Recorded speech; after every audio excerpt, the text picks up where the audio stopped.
जय माता दी। नमस्कार दोस्तों, स्वागत है आप सभी का हमारे YouTube चैनल पर। प्रेम से बोलिए ज्योत वाहन की जय। आज मैं आप सभी को जितिया व्रत की बहुत सुंदर कथा सुनाने जा रही हूँ। कथा को पूरा सुनिएगा। अगर अच्छी लगे तो कमेंट बॉक्स में ज्योत भगवान की जय अवश्य लिखिए। तो आइए सुनिए ये कथा। बहुत समय पहले की बात है। एक गांव में एक गरीब औरत रहा करती थी। उसका एक बेटा था। उसके अलावा उसका इस दुनिया में और कोई नहीं था। बेटा का नाम था राजू। माता बहुत गरीब थी, इसी कारण से ना खुद भोजन खा पाती थी, ना अपने बेटे को खिला पाती थी। जो मिलता उसी से अपना गुजर बसर कर रही थी। एक दिन की बात है। भोजन अच्छे से ना मिलने के कारण बेटा का तबीयत बहुत खराब हो जाता है। अब तो राजू की माँ के पास उतना पैसा नहीं होता है कि अपने बेटे का इलाज करवा सके। माता अपने बेटे से जान से भी ज्यादा प्यार करती थी। वो कैसे भी करके अपने बेटे को बचाना चाहती थी, उसे ठीक देखना चाहती थी। एक दिन वह बाहर एक मंदिर की सीढ़ी पर बैठकर बहुत रो रही थी। तभी एक साधु महाराज उस माता के पास आते हैं और पूछते हैं, क्या बात है बेटी, तुम क्यों रो रही हो? तुम्हें कोई दिक्कत है? मुझे बताओ, शायद मैं कुछ कर पाऊं।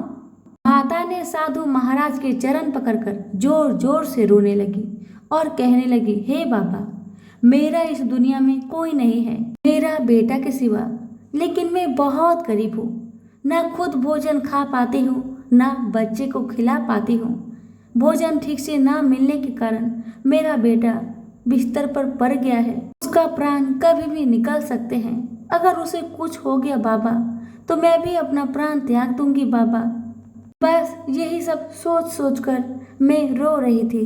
अभी उस साधु महाराज ने जीवित पुत्रिका व्रत के बारे में उस माता को बताया कि 2 दिन बाद ही जीवित पुत्रिका व्रत है। कल नहाए खाए है और परसों जीवित पुत्रिका व्रत है। इस व्रत को करो। इस व्रत को करने से पुत्र की आयु लंबी होती है। इस व्रत के प्रभाव से तुम्हारा बेटा जरूर ठीक हो जाएगा और तुम्हारी गरीबी भी दूर हो जाएगी। साधु महाराज ने जीवित पुत्रिका व्रत की विधि विधान बताकर वहां से चले जाते हैं। अब तो माता ने ठान लिया कि मैं जीवित पुत्रिका व्रत जरूर करूंगी। अपने बच्चे की सलामती के लिए मैं जरूर करूंगी। माता ने श्रद्धा भक्ति के साथ, विधि विधान के साथ जो उसे मिला उसी से जीवित पुत्रिका का व्रत करती है। जो उसे मिला उसी का भोजन बनाकर जीवित भगवान को दे देती है और देकर स्वयं अपने कमरे में आकर अपने बच्चे के पास बैठ जाती है।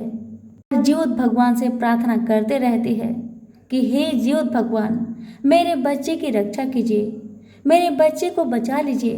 मैं आपका व्रत हर साल विधि विधान के साथ करूंगी। भगवान मुझ पर कृपा करें, मेरे कष्टों को दूर करें। इतना कह कह के आंखों में आंसू भर के अपने बेटे के पास सो जाती है।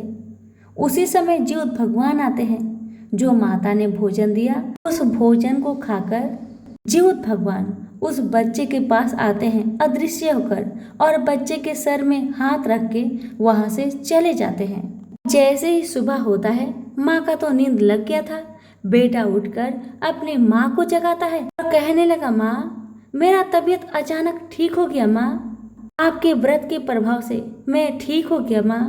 माँ अपने बेटे को बाहों में भर के जोर जोर से रोने लगी और जीवित भगवान की जय जयकार करने लगी। तभी अचानक बेटा ने कहा, माँ, मुझे बहुत जोर से भूख लगी है। तो माता ने कहा, रुको बेटा रुको, थोड़ा सा चावल है बासी, मैं तुम्हारे लिए लाकर देती हूँ, तुम उसे खा लेना और मैं अपने लिए कुछ व्यवस्था करती हूँ, क्योंकि जिउतिया के व्रत में बासी भोजन नहीं खाया जाता। इसलिए मैं पड़ोस में जाकर थोड़ा सा चावल मांग कर लाती हूँ, उसको बनाकर मैं पारण कर लूंगी। पहले तुम्हें मैं भोजन करा देती हूँ। माता जैसे ही किचन में गई, उसने देखा कि जो थोड़ा सा चावल बचा हुआ था वह चावल सोना बन गया है और बर्तन के अंदर से चम चम चम चम चमक रहा है। माँ की आंखों में आंसू भर आई। माँ जीवित भगवान की महिमा को समझ गई।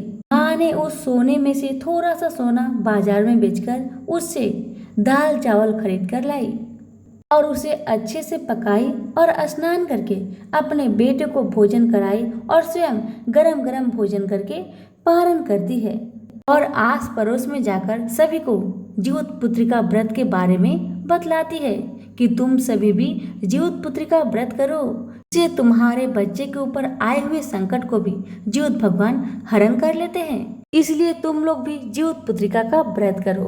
और तभी से सभी महिलाएं जीवित पुत्रिका का व्रत करने लगी। तो सभी प्रेम से बोलिए जीवित भगवान की जय।